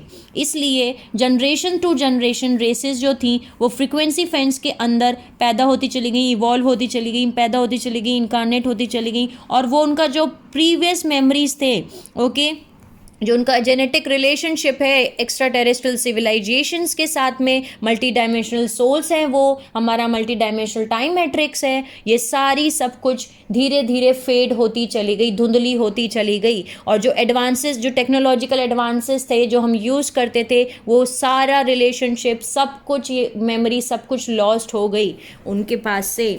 ओके, सो इम्प्लीमेंटेशन जो फ्रीक्वेंसी फेंस का किया गया था 9540 BC में, अर्थ जो था वो इवॉल्व कर रहा था अंडर क्वारंटाइन, और ह्यूमैनिटी कट हो गई थी अपने खुद के इंटरस्टेलर हेरिटेज से, जो उसका खुद का परिवार है। आप अपने ही परिवार से अलग हो गए, सो हम सभी अपने परिवार से अलग हो गए एक तरीके से, उन्हें हमें कट कर दिया गया। ओके, लेकिन सिर्फ इतना ही इसका डिसएडवांटेज नहीं था फ्रीक्वेंसी फेंस का, जिसको ह्यूमन पॉपुलेशन के लिए क्रिएट किया गया। एक और चीज़ हुई, यानी और भी चीज़ें हुई, जो वो क्या था, जो सोल एसेंस बर्थ कर रही थी मॉर्फोजेनेटिक फील्ड से, स्फीयर ऑफ एमेंथी से, उसका क्या प्रोसेस है। सो जो प्रोसेस है सोल एसेंस बर्थिंग का मॉर्फोजेनेटिक फील्ड में जाती है स्फीयर ऑफ एमेंथी के, वो इन्वॉल्व करता है कि एसेंस को पहले उसकी मॉर्फोजेनेटिक फील्ड में जाना होगा, फिर मॉर्फोजेनेटिक फील्ड प्लैनेट के अंदर जाना होगा, फिर वहाँ से वो बर्थ लेगी। तो जब एक सोल एसेंस अपने खुद के प्लैनेटरी मॉर्फोजेनेटिक फील्ड में जाती है और फिर वो फीटल पैटर्न में आती है एंट्री करने के लिए, तो फीटल इंटीग्रेशन जो सोल कॉन्शियसनेस है तब अकर होती है। लेकिन जो इंडिविजुअलाइज्ड मॉर्फोजेनेटिक फील्ड थी सोल एसेंस की, वो पास कर रही थी प्लैनेटरी मॉर्फोजेनेटिक फील्ड से। इसकी वजह से जो फ्रीक्वेंसी पैटर्न कैरेक्टरिस्टिक थे प्लैनेटरी कोर के, उसने अलाउ किया एसेंस को कि वो अपनी आइडेंटिटी को ग्राउंड कर सके with in the collective energy imprint of the planet. Okay, लेकिन फ्रीक्वेंसी फेंस के बाद जब फ्रीक्वेंसी फेंस लगा दी गई, क्योंकि कुछ थर्ड डायमेंशनल टोन्स जो थी वो रिमूव कर दी गई थी प्लैनेटरी मॉर्फोजेनेटिक फील्ड से, जैसे मैंने आपको बताया कि 7 से लेके 12 बेस टोन्स और 7 से लेके 9 ओवर टोन्स निकाल दिए गए थे। ओके, जो थर्ड डायमेंशन टोन्स थे वो निकाल दिए गए थे प्लैनेटरी मॉर्फोजेनेटिक फील्ड से। इसलिए जब सोल एसेंस पास कर रही थी अर्थ कोर में बर्थ लेने के लिए, तो वो अपनी पूरी इम्प्रिंट यानी थर्ड डीएनए स्ट्रैंड का पूरा इम्प्रिंट नहीं कर पा रही थी, ग्राउंड नहीं कर पा रही थी, उसका third DNA strand imprint complete नहीं कर पा रही थी। वो मिसिंग थर्ड डायमेंशनल टोन के साथ में पैदा हो रही थी। ये जो मिसिंग थर्ड डायमेंशनल टोन था वो अलाउ नहीं कर रहा था कंपेनियन कोड्स को सोल मॉर्फोजेनेटिक फील्ड को प्लग इन करने के लिए इनटू अर्थ मॉर्फोजेनेटिक फील्ड। और जो डीएनए क्रिएट हो रहा था फिजिकल टर्म्स में, basically already existing morphogenetic imprint में जो पास होके आ रहा था अर्थ कोर मॉर्फोजेनेटिक फील्ड से, जहाँ पे एनर्जी इम्प्रिंट जो था डीएनए का वो पिक कर लेती थी पार्टिकल पैटर्न्स जो अर्थ में थे, और वो फ्लैश आउट कर देती थी डीएनए इम्प्रिंट को in terms of dense Meta particles. और जो सर्टेन फ्रीक्वेंसीज थी, टोन्स थे, ओवर टोन्स, बेस टोन्स, वो मिसिंग थे अर्थ कोर के अंदर से, इसलिए वो फ्रीक्वेंसीज डीएनए इम्प्रिंट के अंदर कैरी नहीं हो रही थी। वो फ्लैश आउट कर रही थी उनको फ्लैश आउट कर दिया जा रहा था मेटा पार्टिकल्स को, और डीएनए मैनिफेस्ट हो रहा था बिना उन ओवरटोन्स और बेस टोन के इन ऑपरेशनल स्टैंड्स। जो फ्रीक्वेंसी फेंस था उसने क्रिएट किया थर्ड स्ट्रैंड डीएनए मैनिफेस्ट करना विदाउट 7 to 12 बेस टोन्स और 7 to 9 ओवरटोन्स, जिसकी वजह से जेनेटिक म्यूटेशंस शुरू हो गए ह्यूमन लिनिएज के अंदर। ओके, यानी कि जो आपका थर्ड डीएनए स्ट्रैंड्स है, जो आपका थर्ड चक्र है, उससे कनेक्टेड है, यानी सोलर प्लेक्सस से चक्रा से कनेक्टेड है, सोलर प्लेक्सस चक्रा से कनेक्टेड है, और सोलर प्लेक्सस चक्रा से कनेक्टेड है। सो इसका मतलब ये है कि जेनेटिक म्यूटेशन शुरू हो गए फ्रीक्वेंसी फेंस की वजह से।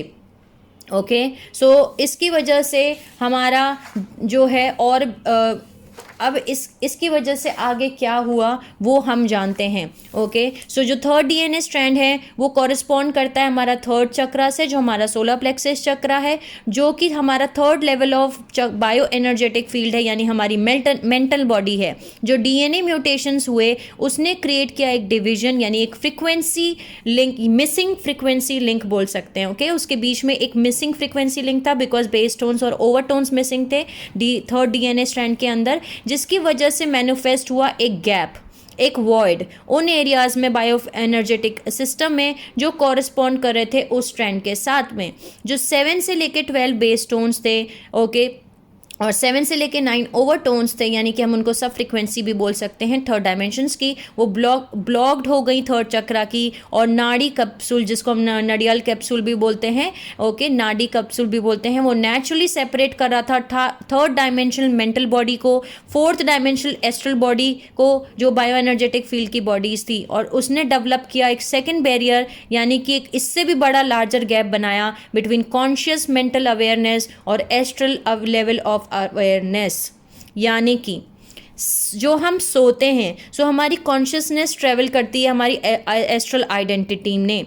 ओके, जब हम सोते हैं तब हमारी कॉन्शियसनेस ट्रेवल करती है एस्ट्रल आइडेंटिटी में, लेकिन अब वहाँ पे एक गैप था हमारी वॉकिंग आइडेंटिटी में और एस्ट्रल एक्सपीरियंस में। इस गैप ने क्रिएट की, ये गैप जो क्रिएट हुआ था वो हुआ था बिकॉज हमारे अंदर 7 से लेके 12 बेस टोन्स और 7 से लेके 9 ओवर टोन्स जो थे वो मिसिंग थे, जिसकी वजह से डिस्टॉर्शंस क्रिएट हुए ड्रीम रिकॉल में, यानी सपने याद नहीं रहते। कितनी सारी सोल्स हैं जिनको सपने ना याद रहते हैं, ना उनको पता है कि सपने सपने होते हैं या सपने आते हैं। ओके, बहुत सारी ह्यूमन सोल्स हैं जिनको अभी भी सपने नहीं आते, उनको सपने याद नहीं रहते।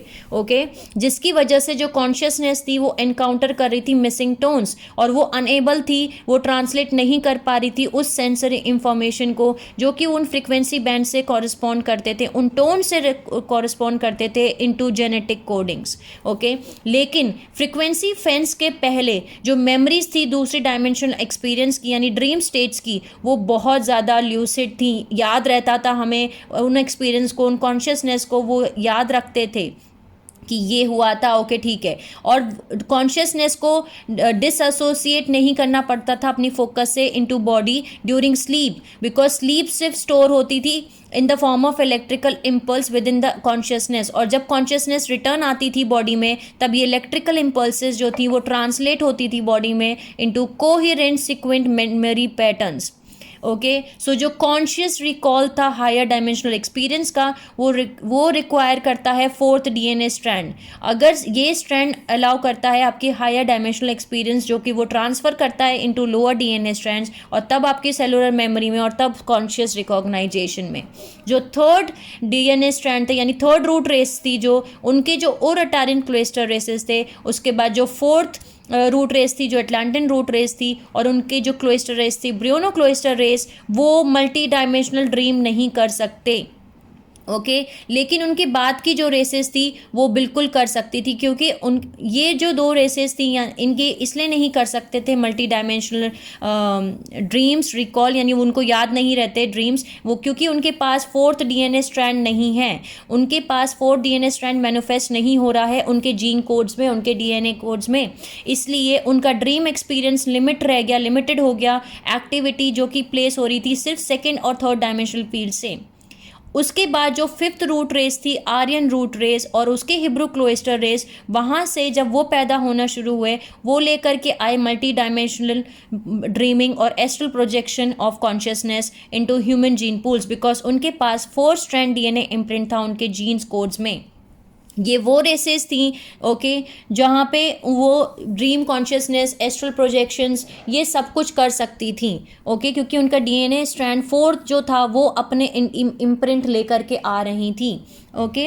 जो रेसेस थी पहली सीडिंग की यानी सील ऑफ एमेंथी के पहले वो मैनिफेस्ट हो रही थी इस जीन कोड में। सो ड्रीमिंग जो थी वो बिल्कुल फुल्ली कॉन्शियस लेवल पे होता था पहले, और एक स्लीप स्टेट ऑफ डिसोसिएशन जो हम बॉडी की रिक्वायर नहीं करते थे, यानी अभी कैसे हम सो जाते हैं तब हमें सपने आते हैं ना, लेकिन जब फर्स्ट सीडिंग की जा रही, जब फर्स्ट सीडिंग हुई थी उस समय ये प्रोसेस नहीं था। सपने देखने के लिए आपको सोने की ज़रूरत नहीं थी। सपना देखने का मतलब ये था कि आपको कॉन्शियस एक प्रोसेस था, जैसे हम खाना खाते हैं ओके, सोचते हैं, एक तरीके से ये कॉन्शियस प्रोसेस था उस समय पे पहली सीडिंग में ओके। उस समय बॉडी को ज़रूरत नहीं हुआ करती थी कि वो एक सपने की स्टेट में जाए, और बॉडी को उस समय ये रिक्वायर नहीं हुआ करती थी ताकि वो परसीव कर पाए वेरियस डायमेंशनल फील्ड्स जो कि मल्टी डायमेंशनल लेवल पे हो रही हैं ओके।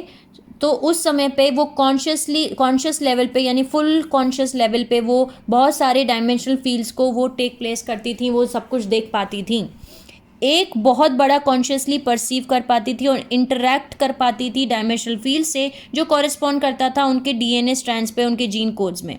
और जो फिजिकल बॉडी थी वो कंटिन्यू रिप्लेनिश्ड होती थी कॉन्शियस लेवल पे, क्योंकि वो एनर्जी ड्रॉ करते थे मॉर्फोजेनेटिक फील्ड से यानी स्फीयर ऑफ मेमेंथी से सांस लेते वक्त। जब वो सांस लेते थे तब वो उस चीज़ को ब्रीथ करते थे, तब वो एनर्जी ड्रॉ करते थे मॉर्फोजेनेटिक फील्ड से, स्फीयर ऑफ मेमेंथी से।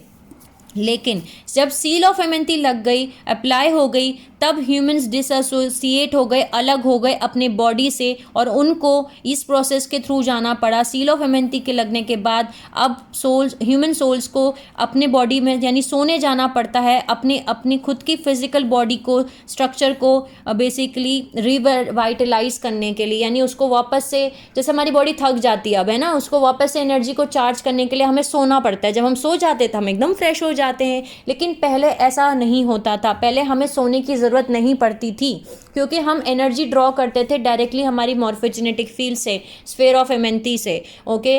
लेकिन इस सील ऑफ एमेंथी के लगने के बाद अब हमें हमारी बॉडी को रिचार्ज करने के लिए सोना पड़ता है ओके। सो बेसिकली अब ये सील ऑफ इम्यूनिटी के बाद अब हमें सोना पड़ता है ताकि हम हमारी बॉडी को वापस से रिचार्ज कर सकें, रिवाइटलाइज कर सकें फिजिकल स्ट्रक्चर को और पार्टिसिपेट कर सकें दूसरे डायमेंशनल एक्सपीरियंस में।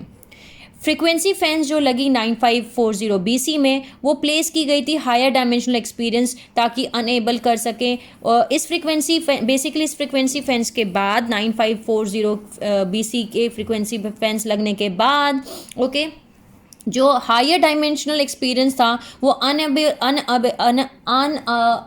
था, यानी कि वो ट्रांसलेट नहीं कर सकता था डायरेक्टली ह्यूमन सेलुलर मेमोरीज में।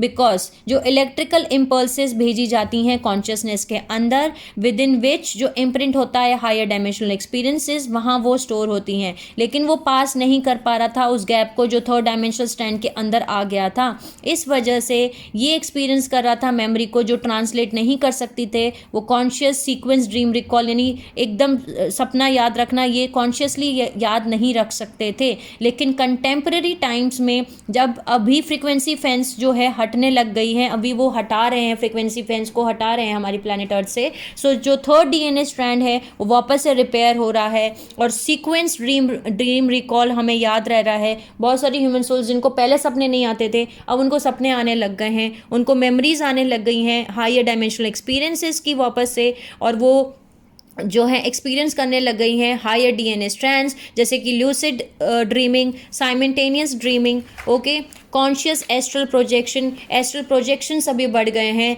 मेंटल बाइलोकेशंस, ये सब कुछ अब वापस से आ रहा है बिकॉज फ्रीक्वेंसी फेंस को अब हटाया जा रहा है। लेकिन जो पहली की रेसेस थी वो अपना ड्रीम रिकॉल भूल चुकी थी, उनकी पास वो पावर नहीं थी कि वो अपना ड्रीम रिकॉल याद कर सकें, और ये एक्सट्रीम सेंस ऑफ आइसोलेशन वो फील करती थी, और वो उनके अंदर ओवर डेवलप्ड फोकस हो गया था कॉन्शियसनेस में, जो एक्सटर्नल वर्ल्ड पे ही फोकस करता था। सो ड्रीम रिकॉल जो था वो सिर्फ अकेला वही एरिया नहीं था ह्यूमन कॉन्शियसनेस का जो इफेक्ट हुआ था फ्रीक्वेंसी फेंस से। एक और हिस्सा था जो बहुत ज़्यादा इफेक्ट हुआ था, वो ये था कि ये जो म्यूटेशंस हुए हमारे थर्ड डीएनए स्ट्रैंड के अंदर, इसने मैनिफेस्ट किया एक डिवीजन हमारे थर्ड चक्रा में, हमारी मेंटल बॉडी में, और एक नई काइंड ऑफ कॉन्शियसनेस डेवलप्ड हो गई रेसेस के अंदर। जैसे कि मैंने आपको बताया कि पहले 6 बेस टोन्स रिमूव हो गए, यानी कि और 10 to 12 ओवरटोन्स जो थे वही ऑपरेशनल रह गए थर्ड डीएनए स्ट्रैंड के अंदर। सो 2 aspects of personal mental identity manifest होना शुरू हो गई, यानी कि एक कॉन्शियस माइंड और एक कॉन्शियस फोकस ऑफ अटेंशन जो था, यानी आपका जो कॉन्शियस माइंड था वो डिवाइड हो गया अब 2 हिस्सों में। वो 2 हिस्सों में डिवाइड हुआ जो कॉन्शियसली एसोसिएट नहीं करते एक दूसरे के साथ। जो पोर्शंस जो कॉन्शियसनेस को बनाते हैं, जो मैनिफेस्ट हो रहे थे पहले 1st to 6 बेस टोन से थर्ड डीएनए स्ट्रैंड के, वो फोकस थे और वो परसीव किए जाते थे within the lower vibrating energy fields और 1st to 6 सब frequency bands of third dimensional frequencies. और जो पोर्शन ऑफ कॉन्शियसनेस मैनिफेस्ट हो रहे थे dimension 10 to 12 overtones third DNA strand से, वो फोकस कर रहे थे और परसीव कर सकते थे within the higher vibrating energy fields of 10 to 12 सब फ्रीक्वेंसी बैंड्स थर्ड डायमेंशन की। जो पोर्शंस थी, पर्सनल आइडेंटिटी थी, वो मैनिफेस्ट कर रही थी through lower base tones DNA, third DNA strand के, वो बना लोअर सेल्फ जिसको हम आज बोलते हैं ईगो सेल्फ। और इसके परसेप्शंस थे बहुत ज़्यादा लिमिटेड, वो एक्टिविटी क्योंकि वो लोअर पोर्शंस के, यानी थर्ड डायमेंशन की जो लोअर पोर्शंस है वहाँ पे परसीव हो रहा था, और जो पोर्शन ऑफ आइडेंटिटी मैनिफेस्ट हो रही थी हायर ओवरटोन्स के थर्ड डीएनए स्ट्रैंड से, वो बना हमारा हायर सेल्फ।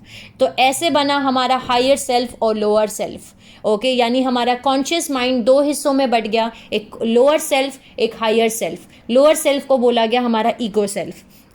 जो हायर सेल्फ माइंड था वो परसीव कर सकता था एक्टिविटी जो कि सब फ्रीक्वेंसीज में हो रहा था थर्ड डायमेंशन की।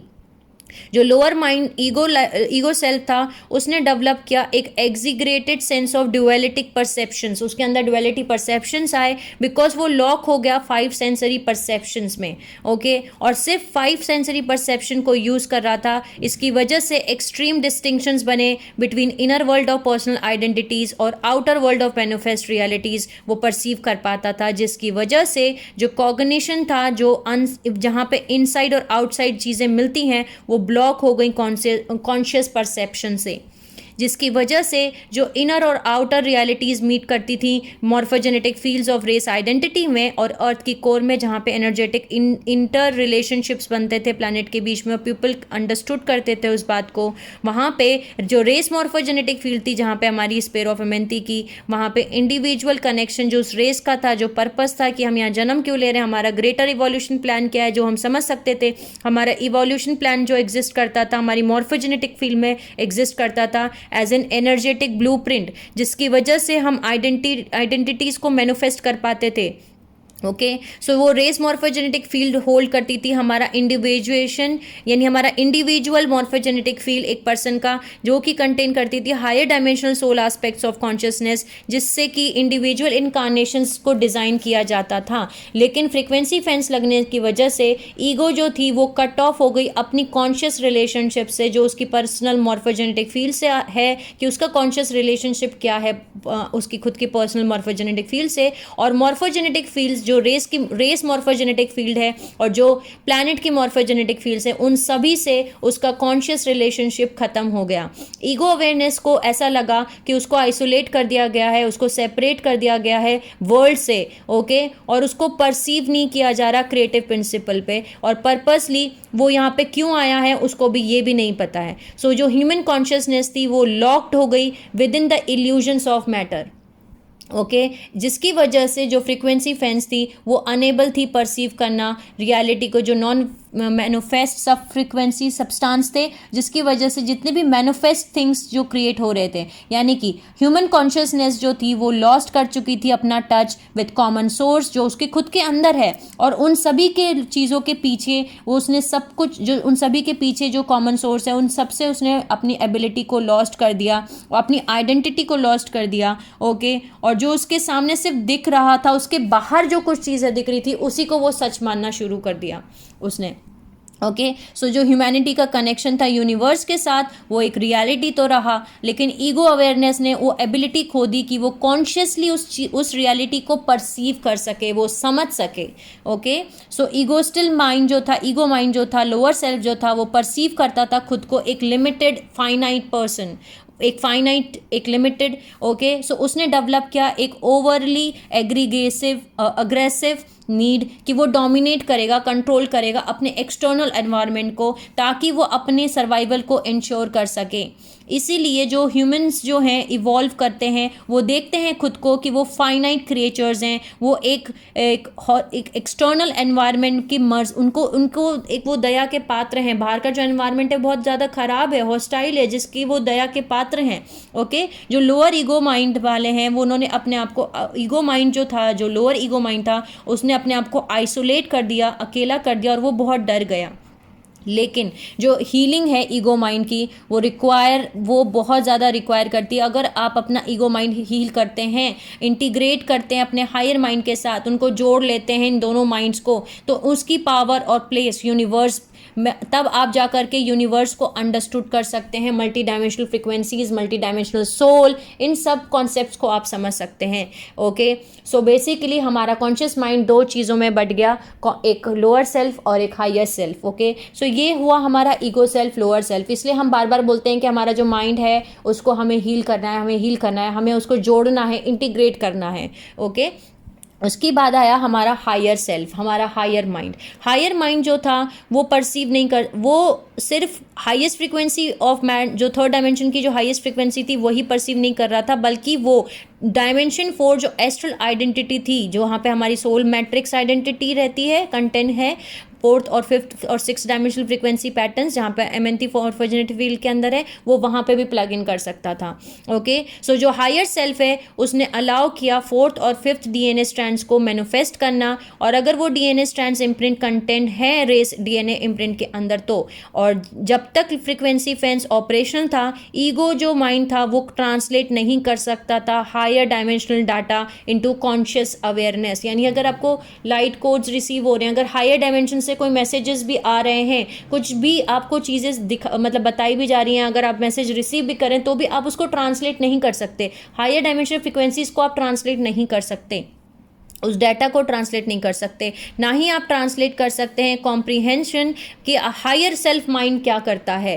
पर जो एलिमेंटल एस्पेक्ट्स थे ह्यूमन बॉडी के, जो पोर्शंस थे कॉन्शियसनेस के, वो मैनिफेस्ट होना शुरू हो गए सेकेंड डीएनए स्ट्रैंड से, जो फोकस्ड रह गया with in second dimensional frequency fields, जो सिर्फ ट्रांसलेट करता था कुछ पोर्शंस ऑफ हायर सेल्फ, यानी कि cognition, because reality, perception, because जो 10 और 12 ओवरटोन्स डीएनए स्ट्रैंड के थे वो ट्रांसलेट कर सकते थे, डीएनए स्ट्रैंड 2 के थे वो ट्रांसलेट कर सकते थे कुछ इलेक्ट्रिकल इम्पल्सेस 10 और 12 ओवरटोन्स डीएनए स्ट्रैंड 3 के। स्ट्रैंड 2 में ऑलरेडी ऑल्ट्रेशंस हो चुके थे, सीलो पैलेडोर लग गया था, जिसकी वजह से ऑलरेडी डिवीजन था हमारी डायमेंशन 2 की जो इमोशनल आइडेंटिटी है, जो हमारी डायमेंशन 3 मेंटल अवेयरनेस है, जो कि जिसने ऑलरेडी हमारे अंदर सबकॉन्शियस माइंड क्रिएट कर दिया था। ओके, सो जो पोर्शंस थे हायर सेल परसेप्शंस के वो सिर्फ ट्रांसलेट कर सकते थे, ट्रांसलेट हो रहे थे, डायमेंशन 2 स्ट्रैंड अपीयर हो रहा था बॉडी के अंदर, जिसकी वजह से सबकॉन्शियस माइंड अपीयर हो रहा था, एक इमोशनल यानी कि आपको एक इमोशनल रिस्पॉन्स फील हो रहा था आपके अंदर।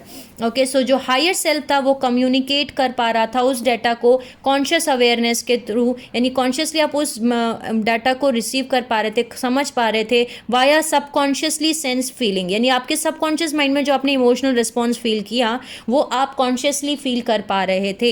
ओके, जिसको हम जो है बोलते हैं इंट्यूशंस या इंट्यूटिव सेंस। ओके, सो इंट्यूशन रिप्रेजेंट करता है उस इंफॉर्मेशन को जो हमारी हायर सेल्फ भेजती है to conscious awareness via body and subconscious mind, यानी कि जो हमारी इंट्यूशन है वो कैसे है आती है, अब आप आई थिंक सब समझ चुके होंगे। लेकिन प्रेजेंट डे ह्यूमन में जो थर्ड डीएनए स्ट्रैंड है वो जो थर्ड डीएनए स्ट्रैंड बिगिन्स हुआ वो रिवर्स म्यूटेशन की वजह से स्टार्ट हुआ, जो कि तब तक चल रहा है जब तक वो फ्रीक्वेंसी फेंस नहीं हट जाती। जो परसेप्शंस हैं, ओके, रियलिटी है, कॉग्निशन है, आइडिया है हायर सेल्फ का, वो कॉन्शियसली अवेलेबल है लोअर माइंड के पास में, ईगो के पास में, और इस कॉन्शियस कनेक्शन को ईगो डिस्कवर कर सकता है, अपने multi dimensional aspects of awareness को आप परसीव कर सकते हैं। लेकिन जब आप थर्ड डीएनए स्ट्रैंड को कंप्लीटली असेंबल कर देंगे, जब आप अपने हायर सेल्फ एस्पेक्ट की जो आइडेंटिटी यानी हायर सेल्फ आइडेंटिटी है वो मर्ज हो जाएगी विद ईगो आइडेंटिटी यानी मेंटल अवेयरनेस, आपका कॉन्शियस माइंड जो दो हिस्सों में बटा हुआ है उसको आप एक कर देंगे जब, ओके, तब आप अपने आप को मल्टी डायमेंशनल आइडेंटिटी पहचान पाएंगे। तब वो सोल्स जो अभी भी सो रही हैं, जिनको ये कॉन्सेप्ट्स नहीं समझ में आते, वो समझ पाएंगे कि हाँ, हम मल्टी डायमेंशनल सोल्स हैं, हम एक इन्फिनाइट मल्टी डायमेंशनल सोल्स हैं। ओके, हम लिमिटेड और फाइनाइट नहीं हैं। ओके, सो जब तक वो ये उनके बीच में उनके कॉन्शियस माइंड में सेपरेशन है, तब तक वो अपने आप को फाइनाइट और लिमिटेड सोल्स ही समझती रहेंगी, और तब तक उनको ये कॉन्सेप्ट्स नहीं समझ में आएंगे मल्टी डायमेंशनल आइडेंटिटी के। सो जो हायर सेल्फ है वो बेसिकली एक ब्रिज का काम कर रही है बिटवीन वो आइडेंटिटी जो डेंसिटी यूनिवर्स 1 रियलिटी में है, और वो सोल इम्प्रिंट जो आइडेंटिटी जो वहाँ पे फोकस है डेंसिटी यूनिवर्स 2 में, जहाँ जो कि हमारा डायमेंशन 4, 5, 6 है, वहाँ हमारी सोल इम्प्रिंट है। ओके, सो वहाँ इन दोनों के बीच में एक ब्रिज का काम कर रही है। सो पहला स्टेप है इंटीग्रेट करना ईगो को कि और उसके मल्टी डायमेंशनल आइडेंटिटी को, कि आपको अपनी ओपन लाइन करनी पड़ेगी, अपने आप को ओपन करना पड़ेगा, कॉन्शियसली कम्युनिकेशन शुरू करने होंगे between your higher self and lower self. Okay, इसको हम आज के टाइम में अपना हायर सेल्फ चैनलिंग करना भी बोलते हैं। बहुत सारे लोग अपना हायर सेल्फ चैनल करते हैं। सो जो ये रियलिटी है इस प्रोसेस की, वो तभी आप समझ पाएंगे जब आप अपना थर्ड स्ट्रैंड डीएनए जो है उसको आप असेंबल कर लें, और आपके जो 2 लेवल ऑफ माइंड हैं वो इकट्ठे होकर जुड़ जाएं, मर्ज हो जाएं एक माइंड में। जो कॉन्शियस माइंड है जो 2 टुकड़ों में बट गया है वो एक में हो जाए। सो अगर ईगो माइंड जो लोअर माइंड है वो कॉन्शियस एफर्ट्स डालता है, वो अलाउ करता है कि हायर सेल्फ उससे बात करे, तब डीएनए स्ट्रैंड असेंबलिंग प्रोसेस जो है वो बढ़ जाती है, और आप इंफॉर्मेशन रिसीव करना शुरू कर देते हैं अपने हायर सेल्फ से। ओके, और जो आपकी हायर सेल्फ है वो इवॉल्व होती है थ्रू इंट्यूशंस। आप इंट्यूशंस आपको रिसीव होना शुरू हो जाएंगे, आपको वो सेंसेस मिलना शुरू हो जाएंगे जो डायरेक्ट आपका इनर वर्बल है, जो आपके अंदर से ही आ रहा है। ओके, आपके अंदर के इनर विजुअल कम्युनिकेशन से आ रहा है। तब इवेंचुअली जो आपका ईगो माइंड है, जो लोअर माइंड है, वो अंडरस्टैंड करेगा, वो ये बात समझेगा कि जो हायर सेल्फ है वो उसी का ही हिस्सा है, उसी की आइडेंटिटी का हिस्सा है। जो फोकस ऑफ कॉन्शियसनेस है, जिसमें कि वो डायरेक्ट कर रहा है अपनी अवेयरनेस को, ताकि वो रिसीव कर रहा है ग्रेटर स्पेक्ट्रम ऑफ इंफॉर्मेशन। लेकिन जब एक पर्सन जब हायर सेल्फ बन जाता है, तब वो एक मतलब ईगो लेवल पे यानी लोअर सेल्फ पे जो है वो नहीं रहता है। सो बेसिकली उसका लोअर माइंड और हायर माइंड्स इंटीग्रेट हो जाते हैं into super conscious mind. Super conscious mind का मतलब है कि आपका अब लोअर सेल्फ और हायर सेल्फ, लोअर माइंड और हायर माइंड अब इंटीग्रेट हो गए हैं, जुड़ गए हैं एक सुपर कॉन्शियस माइंड के अंदर।